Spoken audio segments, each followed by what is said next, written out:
You know, the small grants project was something that we thought was very much needed here in Scotland. A number of projects and funding rounds that we have were usually being applied to by some of the bigger organisations which do fantastic work, your Oxfams and Christian Aids. A number of smaller NGOs in Scotland who do some fantastic work across the world were saying, look, we need some resource, some finance, some support, some help to do some of the great work that we do in some of the most vulnerable communities across the world. So we set up the small grants programme, successful around last year, so successful, decided to replicate it this year, and I'm delighted that a number of projects up and down the country have been successful, and they will make an impact in some of the poorest communities in the world. And we're talking about real poverty, you know, not relative poverty, but actual abject poverty, and they're going to be helping, and I'm delighted that that will be Scotland's legacy right across the world. YES stands for Youth Empowerment Through Sport in Tanzania. So what we do is we work with local partners in Tanzania to build their capacity for their sports leadership and coaches.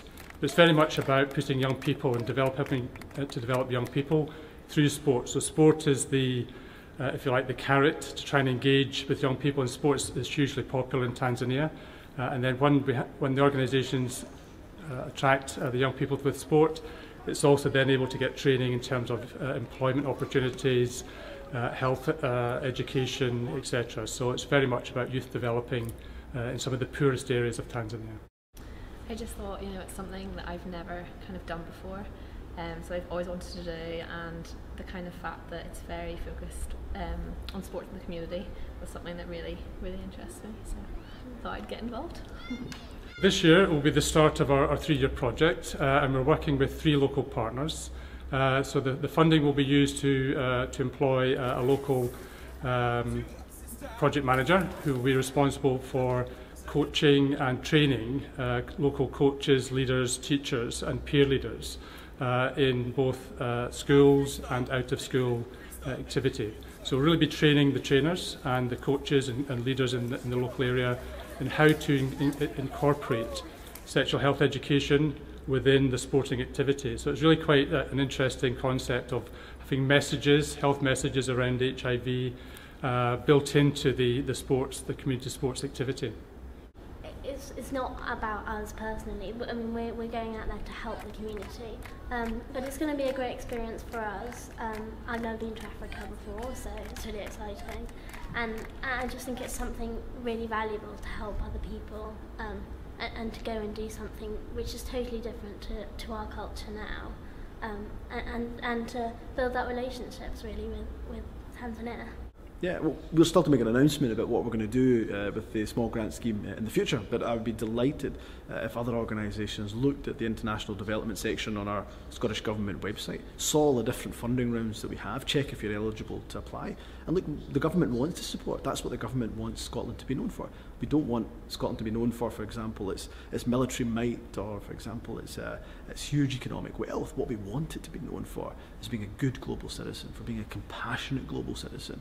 And the NGOs and the people, the schools, the nurses, the teachers that are helping to do these projects, well, they are the conscience of our nation. I want them to continue to do that work, not just now, but for many years to come. And the government is most certainly here to support you in that endeavour. This is something that we applied for last year, and we were very pleased to get a feasibility study grant. So it really enabled us to do some research on the topic of health education and through sport last year.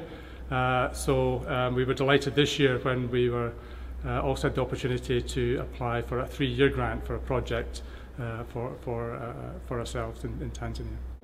I definitely think as well it's worth actually going out there and doing it yourself. You see where the money's going that you fundraised. You can sort of witness firsthand the effects of it, and you can obviously build that relationship with these countries, and they sort of know that people care around the world. Scotland's ambition on the world stage is to be known to be a good global citizen. That's what we want to be known for. There's a lot of problems across the world, and some of these problems, it's not like they've just crept up on us. They've been here for decades and decades. And so it's essential that we, in the wealth that we have, the resource we have, the intellectual capability that we have, that we use that to help those that are the poorest communities in the world. I think that's what I want Scotland to be known for, more than anything else. And we have a great reputation from the days of Dr. David Livingstone, a great anti-slave campaigner and a humanitarian 150 years ago, to the present day today. And let's make sure that continues for years, for decades, and for centuries to come.